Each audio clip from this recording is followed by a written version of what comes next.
right, good evening, everybody. Let's get started. Appreciate you being here as we continue our study of building a unique community, a study of the Ten Commandments. And so just to remind us, right, the role of the Ten Commandments, really the entirety of what we call the Torah, the instruction, which includes the covenant, the law, the Ten Commandments. Remember, there's not just 10 commandments. That's kind of the heart of. There's 613 of them.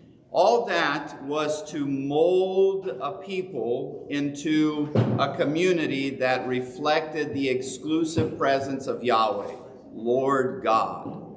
Right? Israel had been under the influence of Egypt for 400 years and change. The last 100 years of that under horrible oppression. Slavery, death, abuse, and all the things there.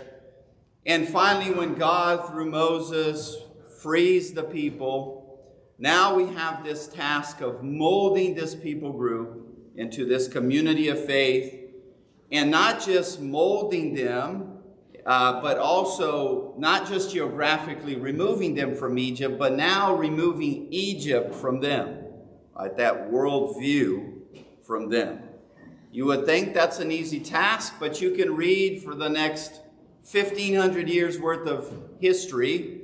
They deeply and continuously struggled with idolatry and all that worldview, and even at times repeating and abusing other people as they were abused in Egypt and so forth. So, chapter 19 of Exodus, right? The Exodus, to exit. Once again, not just geographically out of Egypt, but then Egypt and that chaos represented there, out of the people. So we're exiting. That's what the book of Exodus is about. Chapter 19, they are to be a holy, priestly nation. There were the priests within the framework of how they were to do their interactions with God. But as a nation, they were to be priestly. In other words, they were to be an interceding nation between God, Yahweh, and the broken world. Right? And that would make them unique because of the presence, the exclusive presence of Yahweh. And then we are, of course, walking through each one of these commandments, and we're making some connections already with Jesus. But the last class of this series is going to be how Jesus is the fulfillment of all that. So, spoiler alert. I think you should say that first. Spoiler alert, Jesus is going to be the fulfillment of all this, right? So just to remind us, number one is you shall have no other gods before me. Well, I mean, that's the basic premise. What makes Israel unique is that they will follow, or supposed to, Yahweh only. There were other gods out there, real or imagined.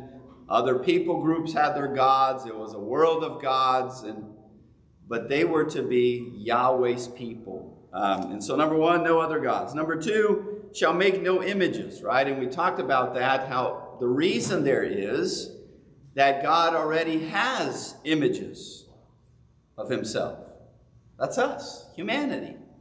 So why would you have a stick or some lump of rock or some bug-looking thing or something to represent Yahweh if we are the representations of Yahweh into this realm, right? And we went to Genesis and all that, created in the image of God.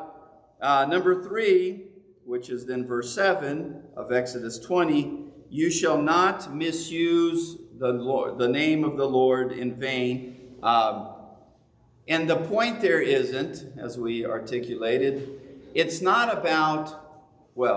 exclusively about don't cuss, right? Which don't.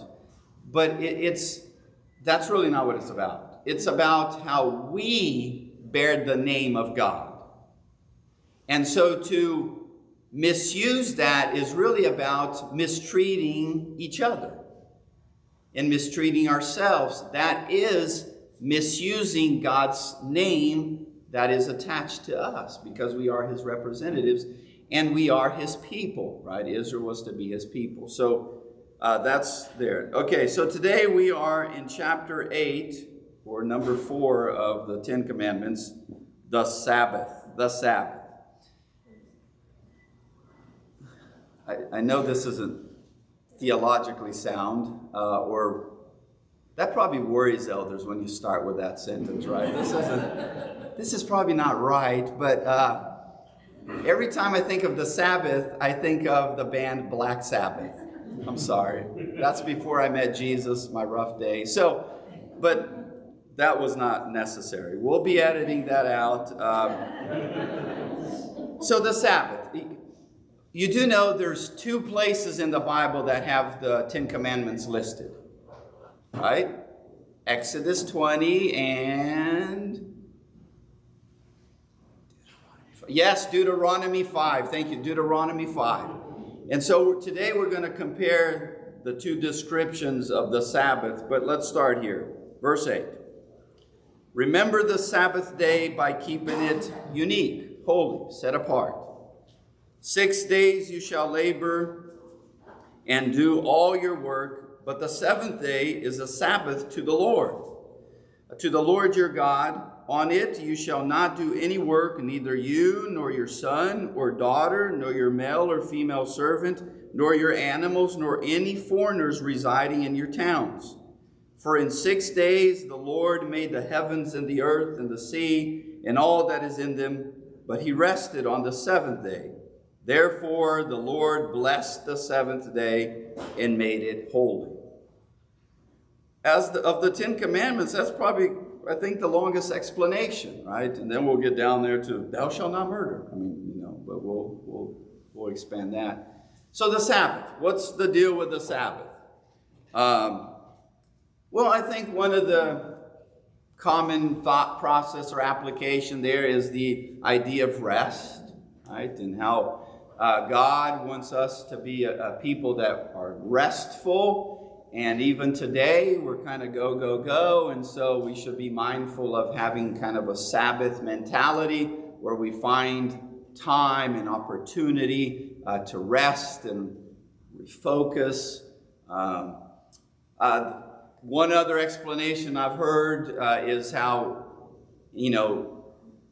going to church is Sabbath equivalent, right? So they kept the Sabbath, and then now in Jesus we have Sunday and we go to church, and so that's really our day. And so in Christ, that is our Sabbath.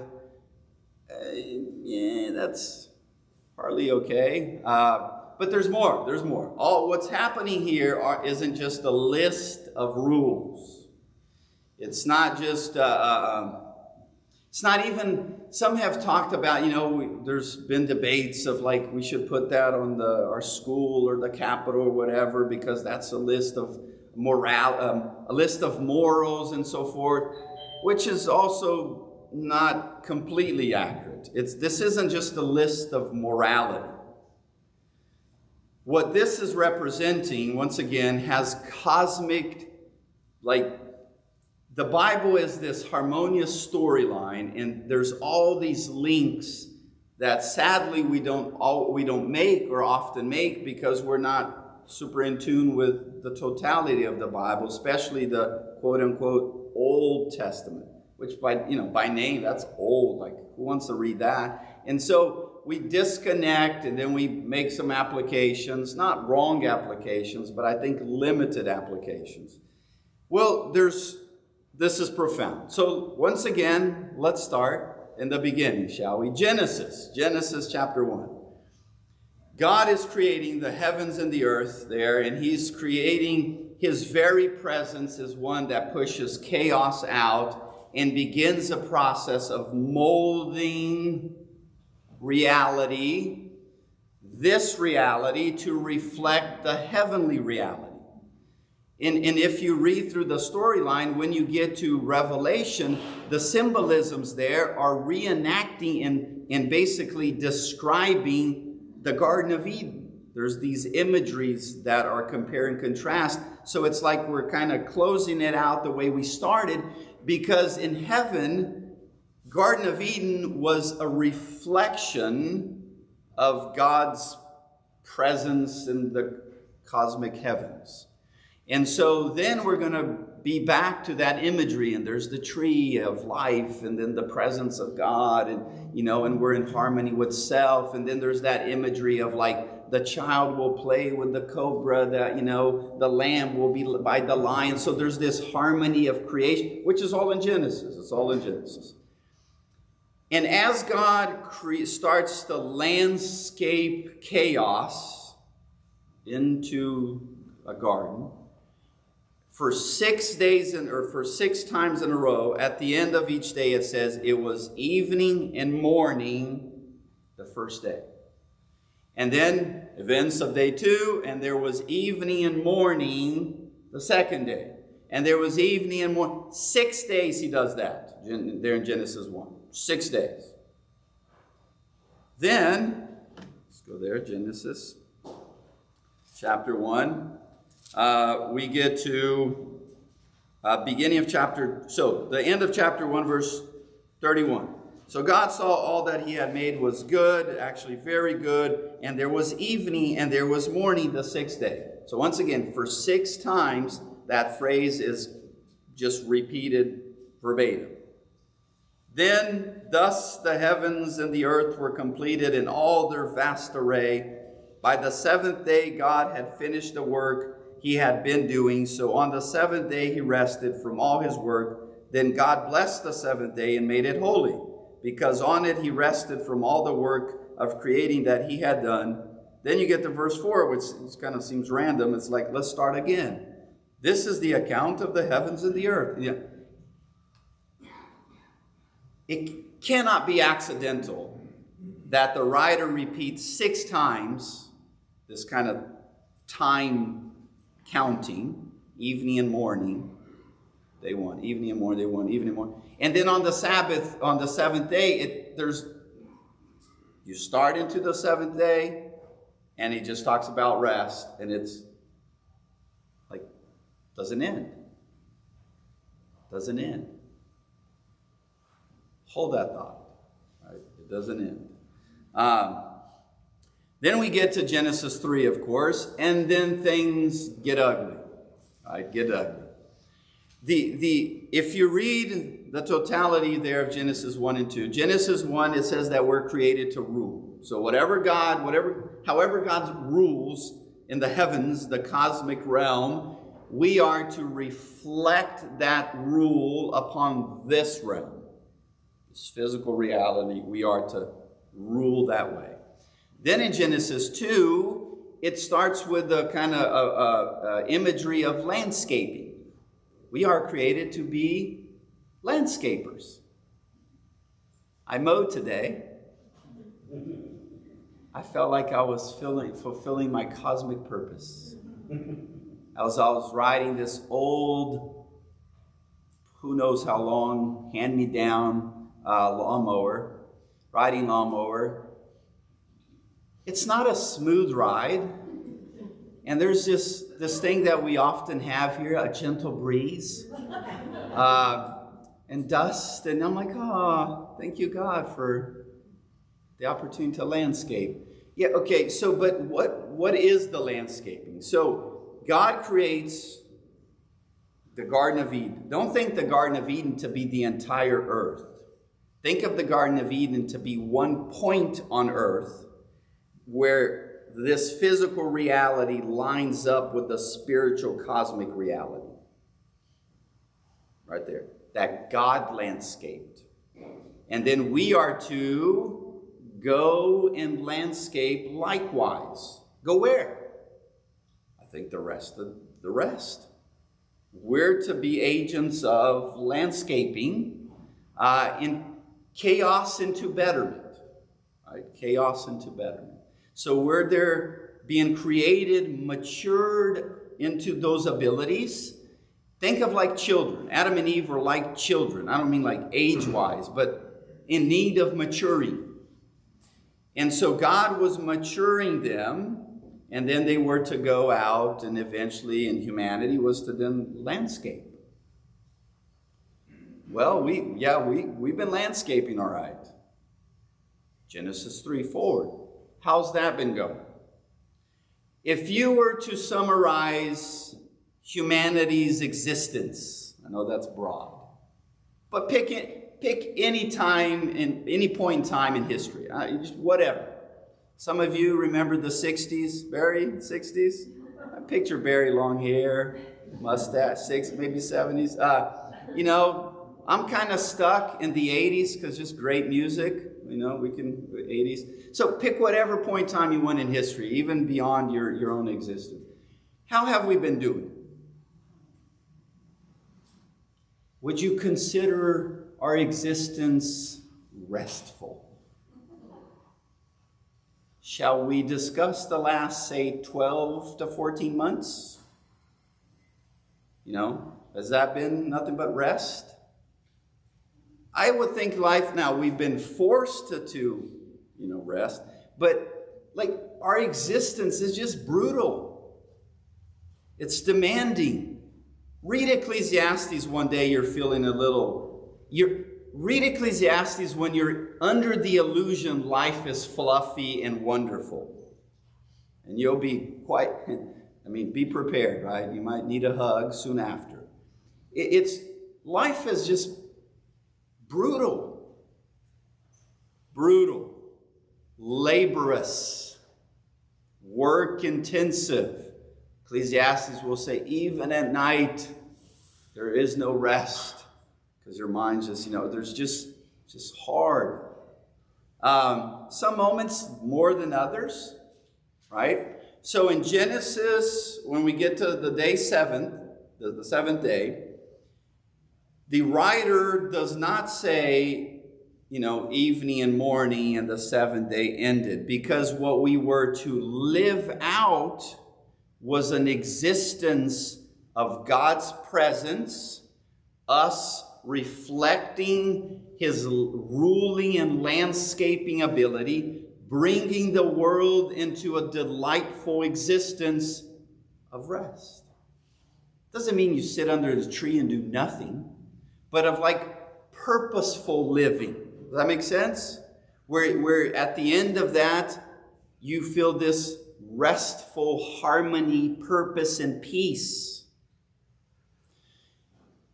But instead, we get to Genesis 3 and things just go chaos crazy.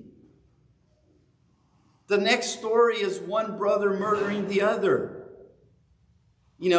And then we go from there into not restful city, not a restful existence. We go to Cain's city. Cain goes out. His punishment is, you are going to live in the world you're creating. That sounds like a good thing. And then you start reading the descendants of Cain, chapter 4. And then you get to this dude named Lamech, and he's arrogant, boastful, has 2 women, and he killed some guy that messed with him. And then you go from that into a world of wickedness. The Bible uses the word Hamas. Hamas.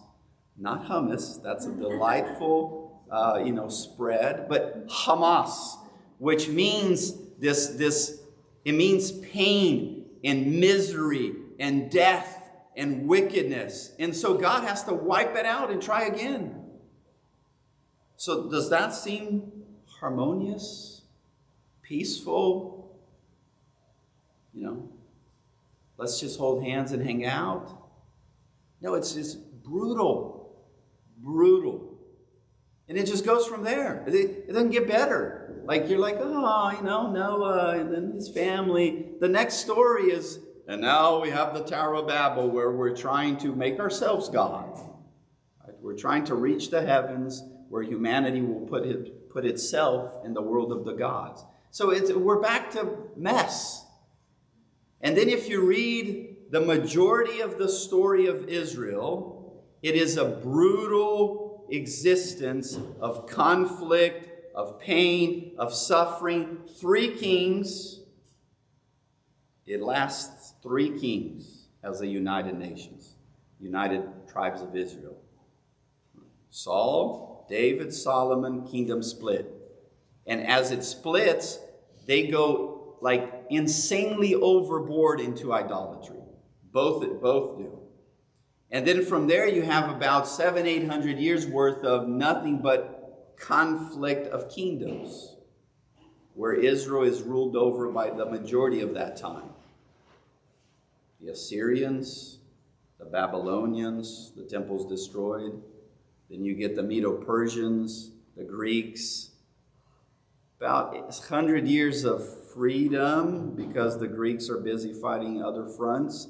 And that freedom is horrible. Israel is horrendously managing itself. There's assassination attempts. It's just insane. And then you get the Romans. And then they're under military occupation. So once again, does that sound peaceful? Sabbath-like. So this is why the writer doesn't end the day, because it was meant to be the existence we live. But instead, nobody needs to be convinced life is hard, horrible, and a mess. So then something's got to be done, right? There's still this, but the day didn't end, so maybe it's out there. And so the idea of Sabbath in the number 7 is repeated throughout the storyline in ways that often we don't like, oh, wait a minute, that's like about the Sabbath. So all these, the number 7 and 77, and then wording like the promised land starts to be attached to this concept of Sabbath rest, where's Israel been last 100 years before they are free? Horrible oppression. They've been oppressed.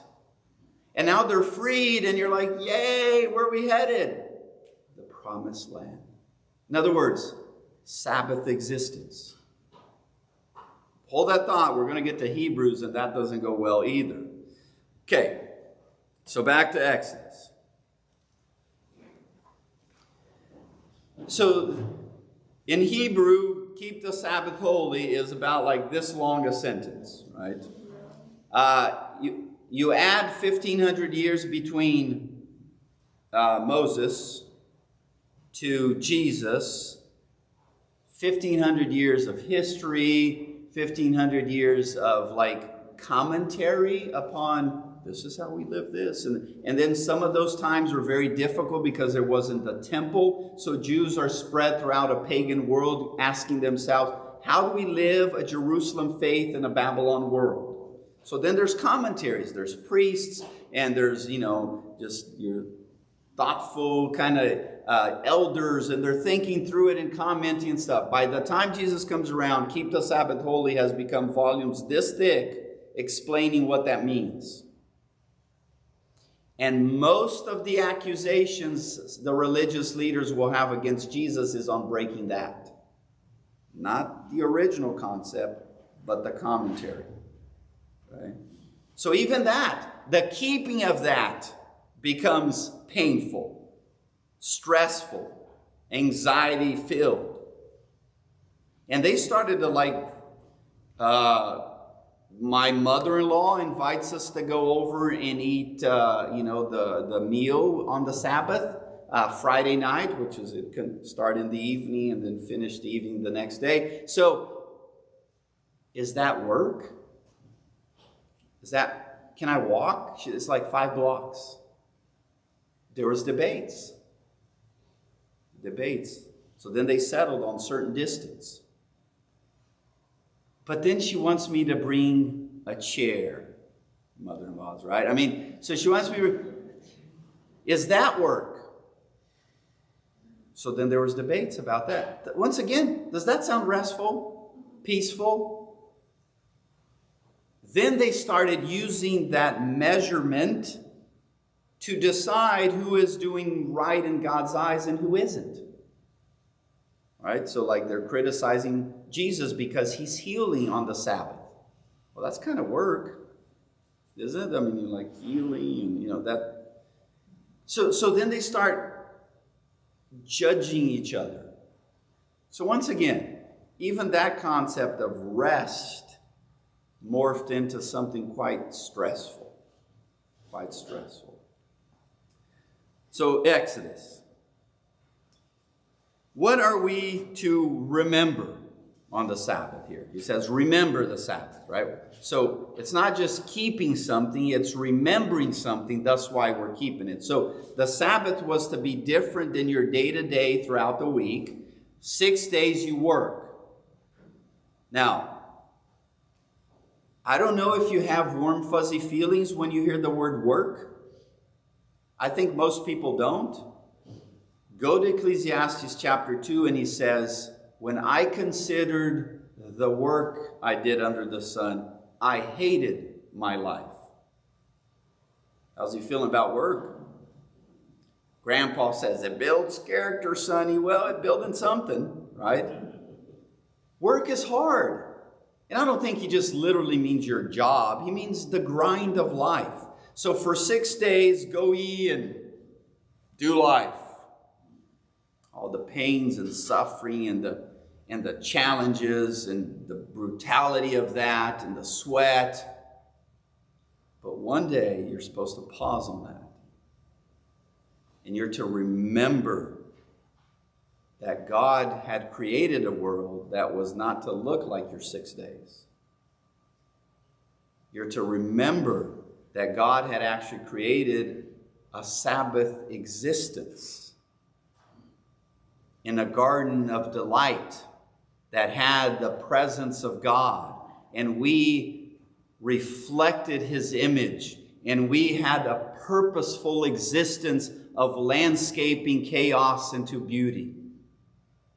And then you're like, that doesn't describe my 6 days at all. Yeah, exactly. Exactly. Pause to realize that that is not God's plan. That is a consequence of Genesis 3 forward, where we have taken the reins of ruling. And how is that going? Right? And how's that going for you? How's that going for humanity? It's just, we don't rule well. We don't rule ourselves well. We don't rule our families well. We don't rule our communities well. We don't rule humanity well. We don't do, nations well. We don't do politics well. That's the world we've unleashed. And that's our 6 days. So the 7th day is supposed to be a day of pause and contemplation and remembering that that was never God's intended plan for us. And it's not just you contemplating it. You're to everybody's to pause. Everybody is to get a break from the grind. Your donkey's got to pause, got to take a breather. Your servants got to take a breather. Foreigners that are living in your community, they need to take a breather. Which, by the way, was not the way society ran that time. Labor laws, why do labor laws come into existence? Because we weren't doing it well. Is that not how most laws come into existence? So the labor laws, they had to just create laws because we were just using and abusing everybody. Now the rich would kind of get, rest a little here, but you just grind and grind and grind. People die next. It was horrible. Were you using and abusing children? So they had to do all these labor laws and kind of start even fine-tuning that, which, by the way, most of the world still struggles horrendously with that. And so, even anybody that came to this community would have a moment on a weekly basis to stop and be like, whoa. The world was meant to be something better. That was so out of the norm in that world. So out of the norm. People worked each other to death. Most of humanity was enslaved or under servitude. So they just work, and work. And even a phrase there and Israel has just come out of this, and they're at Mount Sinai, still remembering what that reality looks like, right? Where they're just being beaten down. And one of the phrases there says that Egypt was grinding them into the dust, which kind of connects back to Genesis, to the dust you'll return. And they're being just grinding them into that, towards death. And so, stop. Remember, everybody in your community, don't work. Remember, this reality isn't what it's meant to be. It's a day of rest. It's a day of contemplation, that the 6 past days are not what life is meant to be. And it's a day of focusing on God, family. Does that make sense? Rest. You know, we don't do that well as a Western society. Some nations do that a little better, I think, just on the restful front. They have, like, you know, a little more coffee break-ish kind of existence. They're just hanging out, having coffee. They have siesta times. Brazil has, by law, 30 days of vacation. You can take all at once, or you can split it throughout the year. Parts of Europe have 6 weeks. What do we have? Solid week. 10 years later, 2. Oh, how exciting. I mean, right, we don't even do that well. We don't do that well.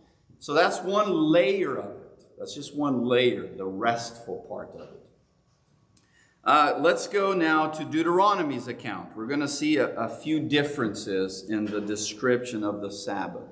Okay. Chapter 5, Deuteronomy, verse 12. Now here, the difference here, I mean, it's not contradictory different. It's different moment. Exodus 20, we're at Mount Sinai. We just come out of Egypt. We're going to spend about a year there. Part of what they're doing there is getting the law, building the tabernacle, making that covenant with God, setting the structure of priests and how all that's to function. So then they should have all that they need to go into the promised land, ready to be that community. Doesn't go well, so 40 years into, let's pay the price here. Okay, Deuteronomy is now, we're about there. Like we're going to start moving towards the promised land. And so Moses here is kind of recapping stuff, and he's going to say it similar but slightly different. So verse 12. Observe the Sabbath day. So instead of remember, he's now saying observe it, because they're about to go into the promised land and live it out. Right? So observe it. Of course, you're remembering what it means, but now you're going to go live it out. By keeping it unique, right? Keeping it holy.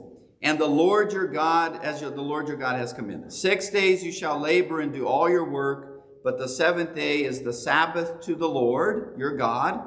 On it you shall not do any work, neither you, nor your son, nor your daughter, nor your male, nor your female servant. And then he adds a few things. Your ox, your donkey, or any of your animals, nor any foreigner residing in your towns, so that your male and female servants may rest, as you do. And then here's what's different. Verse 15. Remember that you were slaves in Egypt, and that the Lord your God brought you out of there with a mighty hand and an outstretched arm. In other words, like flexing as he won the smackdown with the gods of Egypt. That's really the imagery there. Therefore, because you've been freed from slavery, therefore, the Lord your God has commanded you to observe the Sabbath day. So what's the emphasis here?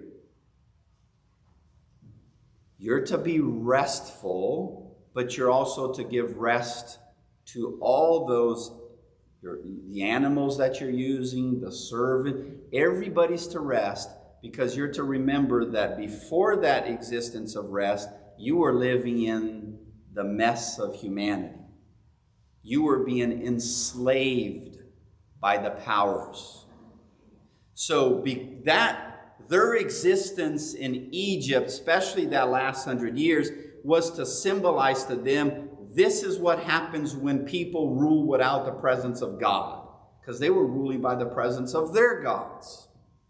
What happens in that world? We have a world of pain and suffering and abuse and domination. Somebody gets the short end of the stick, or the end of the stick as you're getting a beating. So the Sabbath is also to remind you of being freed from that world. So don't go you and repeat that world unto your servants or even your animals. Who cares what the donkey? No, it matters. You're not to use and abuse. So the Sabbath has a couple layers at least here. One is, once again, you're remembering the fact that God had created a world that's very different than what we live in the 6 days. So we're supposed to pause and, in a sense, reenact a moment of peace and harmony and no laborious, existence. That's us remembering their Exodus 20. Here in Deuteronomy 5, he wants to emphasize another layer. Because the Sabbath is to symbolize freedom from a world where we reign. Where we reign. Where we rule. And it's a world, it's brutal. We've ruled each other into the, we've been grinding each other into the dust. It's just a matter of what people group, when, and what time. There's never been an existence that's not true. At least from Genesis 3 forward. And so it was supposed to be a community that had that very painful memory as a nation, thus to not relive that. So the Sabbath was to symbolize freedom, redemption, and betterment. So every week when they took that pause, they were to remember that, let's not go back like Egypt. Or later in the story, let's not be like Babylon.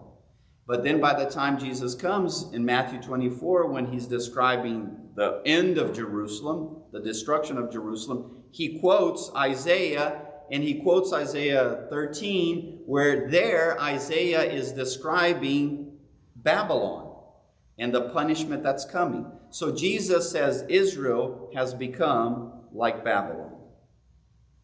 Well, they weren't doing very good with keeping the Sabbath, at least to what it was supposed to be. They ended up being just like everybody else, oppressing. And they will oppress Jesus, right? Super shady trial, corruption, horrible mess. Backroom dealings, bribery, it's just horrible, okay? So on a weekly basis, we remember the world's not meant to be the mess it is. And we also remember that we are not to reflect that mess as a community. I think that would be a helpful thought process for church. I think too often, out there in social media land and other places, we act as bad. Occasionally, I dare say worse than the world out there. Maybe we need to start remembering this part of it. We've been freed from that world. Why would we become that world? Does that make sense? All right, so now to Hebrews we shall go. Hebrews chapter 4. Hebrews 4. There's warning here, and then there is hope. Warning and hope. Chapter 4, verse 1. Warning. Therefore, since the promise of entering this rest, it's talking about the Sabbath, still stands. We're still promised to enter that rest. We're in part in that rest to be completed on the other side of eternity. So then there's this element of heaven. For we also have had the good news proclaimed to us, just as they did the day there is Israel in the past. But the message they heard was of no value to them because they did not share the faith of those who obeyed. In other words, and he will continue with that thought. What he is saying is, Israel did not live up to what the Sabbath was about. They horribly failed at it. both remembering and both living it out. Thus, they were not in a restful existence. I mean, once again, read their story. Not restful. Not restful. Well, but they entered the promised land. Oh, he's there already. Verse 8. For if Joshua had given them rest, God would not have spoken later about another day. There remains then a Sabbath rest for the people of God. For anyone who enters God's rest also rests from their works, just as God did from his. Let us therefore make every effort to enter that rest, so that no one will perish by following their example of the disobedient. Don't be like Israel. What are you saying? Israel eventually was like Egypt, and it was like, Babylon. It was like, let's not be like Israel. God's people,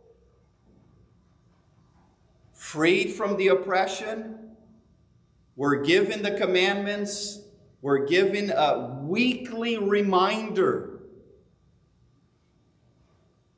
Yet they failed and never truly had a restful existence. Not even the promised land. He said, if Joshua was truly able to give them a peaceful existence, which read that, it wasn't, then Jesus wouldn't have to come and give us a peaceful existence.